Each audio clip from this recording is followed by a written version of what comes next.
e autostima, l'ultima parte, quindi la fiducia e l'autostima. So che molti di voi, o di noi, la nostra autostima o la vostra autostima è ai minimi livelli. È ai minimi livelli perché pensate che non potete fare un percorso del genere perché non siete in grado di farlo, perché non avete le capacità, perché non avete il tempo. Ci sono 100.000 scuse che ci diciamo perché non sono brava a meditare, perché non riesco a visualizzare, perché non riesco a ballare, perché qualsiasi cosa, ok? La mia cliente di ieri, per dire, ha iniziato un nuovo percorso di danza, cioè il movimento che sta iniziando a fare è danza, ballo, ok? Ballo, non danza, che forse danza sembra quella classica.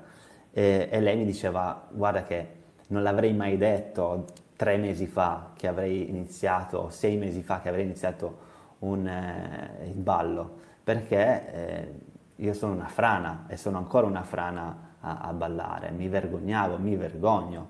E questo è sicuramente, anche se quello che vi dico sembra totalmente lontano dall'obiettivo del sintomo, di abbassare il sintomo, riprende, cioè ci si collega, perché se prendiamo autostima, che le cose le possiamo fare, anche male, ma le possiamo fare, e prendiamo fiducia, e il nostro sistema nervoso non rimane sempre in allerta, perché dice ma chi se ne frega, ma facciamola sta cosa, no? Poi cosa succede? Succede.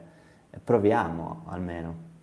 La pressione si abbassa, non dico quella sanguigna, ma quella emotiva, no? Poi probabilmente anche quella sanguigna. E c'è meno evitamento, c'è meno pressione, c'è più libertà. Quando abbiamo più libertà, meno paura, riprendiamo le nostre attività sociali